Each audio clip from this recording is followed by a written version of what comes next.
What's up, good people? Welcome back to my YouTube channel. It's your girl, the African Tigress, again with another amazing video. In case you're new to my channel, kindly subscribe, tap the bell for notifications so that you can always get notified whenever I'm posting. Today, I'm hosting a gentleman here from the USA, and I think we can start by him introducing himself. So, yeah. Mambo, everybody. My name is Brother Konata.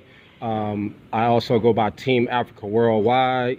That's also the name of my YouTube channel, Team Africa Worldwide, and IG, Team Africa Worldwide. So that's who I am, Team Africa Worldwide, and I think it's all in the name, or you can just call me Brother Konata for short. All right, we already said of course I already mentioned that you're from the US. So where are you from? I'm from Detroit, Michigan. That's where I was raised, and that's where I currently live. But I'm a globetrotter, so I've been all over the place. So is this your first time in Kenya? No, it's not. This is my third trip to Kenya. I went to Mombasa originally for my birthday in July of 2018. Then I came to Nairobi for the first time back in February, and now I'm back. This is my last day in Nairobi today for my third trip. Pleasure meeting you. So have you ever been to other parts of Africa, just apart from Kenya? I have had layovers in Addis Ababa, Ethiopia, but I didn't go outside the airport. Oh, so Kenya is your first country? Yes. So you visited Kenya, fell in love with Kenya, Yes. and now you're here for the third time. Yes, and I'm going to keep coming back. Okay. You're coming back. When are you coming back again? I think my next trip will probably be July. If I can make it sooner, I'll make it sooner. But I try to give myself realistic goals. So I'm saying my next trip will probably be in July of 2020. All right. So can you tell us, what do you do? By trade, I'm a business analyst. I work in IT. I also have a background in public policy and legal support. My bachelor's degree is in communication and marketing, but I never worked in that field. You know how it is. People go to school, but then they never work in the field they studied for. So. Okay. Are you also in Kenya for business? Well, I was here to do a little bit of research. I was disappointed. I actually had a tour yesterday. When you're on your tourist visa, you can't really conduct business, but there was a tour that was recommended to me by Airbnb where I could get to meet some entrepreneurs who had like startup ideas and stuff. But guess what happened? What happened? The guy canceled on me. The tour was supposed to start at 8 o'clock. I called him at 6:30 to find out the meetup location, and he said, "I'm so sorry, I have to cancel, or we have to reschedule." I said, "Well, I can't reschedule. I have things to do tomorrow. I fly out tomorrow, so I'm just gonna have to cancel and get a refund." And then guess what? I look on his WhatsApp statuses, and he was doing another tour, a group tour. So I think what happened was, because I was only one person, I think he booked 2 tours, and whichever tour gets the most people, that's the one he does, maybe, and leaves the other people stranded. I don't know, but I'm trying to get my money back. Oh, that's unfortunate. Sorry about that. But I thought like you could have just easily made you join the other tour, so it would be a big group. No, that was a whole different tour about different subject matter. It wasn't related to business, and then everything is like prepaid anyway. So. Yeah, so I don't know, how we're gonna work it out, but yes, I'm disappointed. I didn't really learn much about business. I've networked with people and talked to people, and I want to try to because people say, well, you can always do import export or whatever, but I'm like, I don't know what Kenya needs, because from my experience, you have everything here. Maybe you can try research, not necessarily tour. There's a lot of information online. Right. There's a lot that you can learn. Right, yeah. So I'm working on that, because I definitely am thinking about relocating to Kenya. And if I come here, I want to make sure that I have a revenue flow. I want to make sure that the money is right. It's like I'm not leaving America to come to Africa to struggle, to continue to struggle. I'm trying to come here and hopefully be more profitable and at the same time contribute. So yeah. So what do you love most about Kenya? Number one is the weather. Like it's raining right now, but that's not a big deal compared to home. It's like even though it rained today, it's still hot. Yeah, it's like still warm. you're wearing a t-shirt. I have on this shirt just trying to be professional, but I would prefer to have on a t-shirt, or no shirt if I could. Yeah, because it's warm, and so that's the number one thing I like about the weather. Just the obvious. I love the fact that English is spoken there, because I'm hesitant to go to the French-speaking countries because I don't know French. And I love Kiswahili. I've been studying Kiswahili. Yeah, I can see you can speak 1, 2, some. I can see you trying. Yeah. I try to throw a little bit in, a little bit here and there. So I make that effort, but I think it's getting better and better. I have some books and I use Duolingo. Yeah, so, but I mean, I just had to come here because I was thinking about going to different places in the continent, but it just seemed like the ancestors was like, go here, And you got here and fell in love with the country, and now you're choosing to stay here. Yeah, no complaints. So, why do you want to relocate from the U.S.? Well, a lot of people really don't understand history. They just kind of look at everything from the time they were born to present. They really don't understand that African Americans aren't really Americans. Like America is more like a corporation. It's not like a nation or a country like everywhere else, where it's because people were born there and it's like an ancestry. Really, it's just like people from different places got there either through immigration or colonialization or slavery. They got there different ways. They formed this corporation and they called it a nation, but that's the only place like that in the world is like that. It's like, so nobody is really American. It's really just a group of Europeans, Asians, and Africans, And so I believe my people who were kidnapped and taken to Americas and forced to work for free, I believe, they wanted to go back home. So, I'm coming back home for them. You're coming back home. Right. Okay, you call yourself a Pan-Africanist. Tell me about it.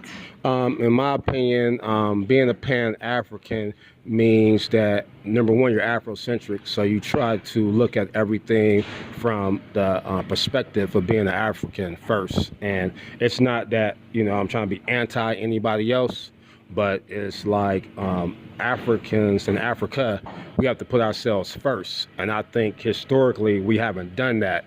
And that's why we as Africans kind of suffer financially compared to the other groups on the planet. I think once we all start uniting and seeing ourselves as one people, then every problem that we have, such as poverty, crime, or whatever the problem is, I believe it'll go away through Pan-African unity. Okay, so when you talk about Pan-Africanists or Pan-Africanism, who can be a Pan-African? Is it just anybody can be Pan-African? Is any African who has the mind state to be a Pan-African. You can't be European and be a Pan-African. You can't be Asian and be a Pan-African. No, it's about this. It's like we are the only people on the planet who don't group up by skin color. Mm-hmm. Every other group, a German is going to take a British person's side. A Korean is going to take a Japanese person's side. So why not? A Kenyan take a Nigerian side. Mm-hmm. So can African Americans and the people from the Caribbean, can they also be Pan-Africanists? Can they be considered? Oh, definitely. I mean, one of the biggest Pan-Africanists, and some people consider him the father, was Marcus Garvey. And Marcus Garvey was originally from Jamaica. And he actually designed the Pan-African flag, the red, black, and green flag. Mm-hmm. That was a design of Marcus Garvey from Jamaica. So. Mm-hmm. So, and who is an African, according to you? Is there anybody who was born in Africa? Not in my opinion. in my opinion, it's the same viewpoint that I have on Americans. Yeah, you can be born in America, and that makes you a citizen of the United States of America, and so we just say American for short. But there's no such thing as American, because if Malcolm X, he had an expression. He said you can't put kittens in ovens and call them biscuits, or another expression where you can't put logs in the river and call it a crocodile. So wherever you are, if you are African and then you go to Europe, you're not now a European, you're now African. So if you're a Chinese person and you move to Africa, you're still Chinese. I get it. What about people who are Chinese born in Africa? They're still Chinese. Chinese, yeah. They're still Chinese. All right. They might be a citizen of their country, like they can be Kenyan because that's a nationality. Nationality, yeah. Right. They're a Chinese Kenyan, but they're not African. All right. I totally agree with that. That's my thought too.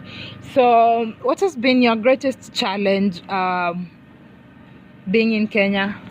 Well, this is a light note. I can't find good watermelon. Like one of my favorite fruits is watermelon, and the watermelon is always light and pink. It's hard to find ripe, sweet, red watermelon everywhere I go. Really? Yes. There are lots. I don't know where you're looking. Where are you looking them? Everywhere I go. Everywhere I go. I was in ShopRite yesterday. Got some watermelon. I took it back to my hotel. It was horrible. I had like a slice. Don't go and buy watermelons in supermarkets. Go and buy. You see, like the ones that they're selling by the street. Right. That's where you should buy. Like you'll get. So. In fact, those places you'll always find that they have samples that you can test. Okay. Yeah, you can buy like a small piece, maybe for like $0.1. Okay. Or $0.2, and then you test that before you decide to buy like a huge portion. Okay. But in malls and all that, but you can't like really. I was thinking like maybe the hotels will have good stuff, but even at the hotels and resorts, they always have this light pink watermelon. So that's my biggest gripe. It might sound like something small, but that's my biggest gripe. If I move here, I might be giving up on a good watermelon.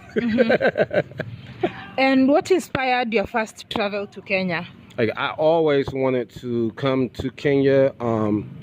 I changed my European surname to an African surname. Oh, really? I went to court. What did you change your name from? What to what? That's the like top secret. Right? Oh. but I changed it because the same thing. I'm an African person, and my ancestor who was forced to give up his name, he wouldn't want me answering by the name of the plantation owners. So that was way back in 1994. I went to court, petitioned for my name change. Wow, that's way back. Yeah, so I've been an African since '94. I've been trying to get here since 1994. All right, that's really awesome. So why would you encourage African Americans to visit Kenya? I do visit Kenya or any other supposed country, because these borders weren't made by us, that of your desire. But I mean, if you look at the map, you can see how big the coastline is. So imagine how many beaches that is. And what were your first impressions? Did you get Kenya to be what you wanted or what you thought Kenya was like? I didn't know exactly what to expect. I had met a few Kenyan people when I lived in Washington, D.C. area. They were cool. I had gone to Kenyan parties.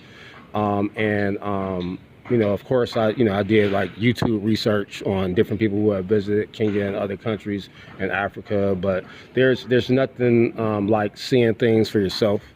And when I touched the ground, even before I got to Kenya, when I landed in Addis Ababa, it was just like a different feeling in the air. And I was like, wow, I'm here. So what has changed since you started visiting Kenya? What has changed in maybe your mind and all that? Just that I always worried about if I would get homesick if I left, like what I would be missing. And I think the only thing I would be missing is my people that I'm trying to get to come with me, my family members and my friends. But as far as modern amenities, I wouldn't be missing anything. I went to go see a movie the other day at Garden City Mall, and they had an IMAX theater. It's plenty of places in the United States that don't have IMAX theater. You know, it's there like are lots of them in Nairobi. Yeah, like if you're from a small town, you probably have to drive real far to go to IMAX theater. But if you live in Nairobi, it's right there. So, I mean, Nairobi is a city just as metropolitan as New York or Chicago or anywhere like that. You know, my home city, Detroit. Matter of fact, you might have some advantages over Detroit, because if I wanted to go to a movie, I actually have to go to the suburbs. Now we have some independent theaters, but as far as like an IMAX theater, we don't even have an IMAX theater in the city. Oh, really? Not in the city. We have to go to a suburb like Southfield or Dearborn or something like that. Yeah. So, I tell people to just do away with any misconceptions that you got from Western media. Is just propaganda to try to make it seem like it's underdeveloped here. You know, I know that, you know, like some of the roads might not be as paved or rough, but anybody knows that if you're in the U.S. and you drive 30 minutes out of the city, you're gonna start seeing dirt roads. So, okay, so that's actually very important, because some people say like, oh, I can go to Africa because, oh, there's mad, I don't want to deal with lack of internet, I don't want to deal with lack of... Do you feel like there's anything that can make you uncomfortable? I really can't think of anything, because like as far as like this one thing I wanted to know, by me being in IT and being a YouTuber, I had to have reliable internet. Now when I went to Mombasa, I stayed at a resort. I don't know if it was in Mombasa or the resort, that internet was a little slow. But when I came to Nairobi, the internet is just as fast as it is at home. I mean, the only challenge I see is like, you know, just meeting people and making friends. And I've been doing that. You know, I've just been reaching out to people like you, and I'm glad you reached back to me. That I know by watching their videos on YouTube and just networking and getting to know people. And I talk to all my Uber drivers, you know, but it's kind of difficult meeting people sometimes, you know. So that would be the biggest challenge. Just probably building a new family and friend network. Yeah. Yeah, of course you can't just walk down the street and meet people. There always has to be a setting before you can be able to like really get to know people, even personally. Right. Yeah, like when you go to a place, of course, maybe you'll meet them doing business, or maybe you could be doing business with them, or maybe if you're working, they could be your colleagues. That's how you get to meet people. And once you meet one people, you meet other people, they introduce you to more people. So I think if you want to meet people, you'll have to take time, you know, get to know one person. That person will be able to maybe take you to places and introduce you to other people depending on your interests. Right. Yeah, I think it'll grow slowly, you know, and it's growing slowly because every time I come back, my contact list is longer. You know? Yeah, so. Exactly. Yeah. So any parting shot or any words to African Americans who want to visit Kenya or Africa? I want people to know that it's not as expensive as people think. My ticket from New York to Nairobi was $700 American. I mean, that's not a low amount of money, but it's not super expensive either. I mean, there are people who buy jewelry, Jordans, shoes, and all that type of stuff. All you have to do is sacrifice. You know, like me, I don't have cable TV. So some people have cable TV. They have premium channels where if you're spending $300 a month on cable, if you went without cable for just 2 months, that's your ticket to Africa. Oh, that was $700. That was the return ticket? Yes, that's round trip. Oh, okay. I think that's pretty fair. Yeah, it just depends on the time of year. Now it's December. The tickets are really expensive because everybody's coming home for the holiday. Sure. Yeah, but so you just have to, you know, kind of just be smart about it. A lot of people worry about shots. Shots are pretty much optional. What's that? Shots, immunizations. Oh, immunization. Yeah, we just call them shots at home. A lot of people don't want to take those, but you don't have to. Like if you want to travel between countries, you have to get a yellow fever shot, and that's pretty much. I think basically that's the only shot. Yeah, that's the only mandatory shot. Yeah. Everything else is optional, and if you fly from the U.S. to Kenya, they don't even ask for the yellow fever. So a lot of people worry about that. No, yeah. Even me flying to the US, I don't need yellow fever. Right, yeah. And then a lot of people worry about malaria, and I just get a prescription of pills. You take them, you start taking them 2 or 3 days before your trip. You take one a day while you're on your trip, and then you take them when you get back home. And so far, I haven't caught malaria. So, I mean, a lot of things that scare people away is like, I haven't seen any issues. They say that it's very dangerous in Nairobi. I haven't had any problems as far as crime goes. And actually, if you look at the stats, like my city only has like 700,000 people. And I think Nairobi, you got like 3 million? More than 6. 6? Okay. Yeah. Like our area is a lot. We got like 5 million people in the, when you count the suburbs in Detroit, but the inner city is 700. But if you count the inner city stats of like crime statistics compared to Nairobi, it's still more in Detroit with only 700,000 people. So that the whole thing about this is dangerous, you're gonna get pickpocketed, you're gonna get stuck up and robbed. Yeah, that can happen anywhere, but the likelihood of it happening is not any more greater than it would be in a major city in the U.S. Of course, you're not. It's just like at home. You're not going to go to the bad neighborhood at night. Who does that? You know what I'm saying? Sure, I can see the rays are here, and this would mark the end of our interview. Thank you so much for watching. It was a pleasure hosting you. Thank you. See you tomorrow. Bye bye. Asante sana. Karibu.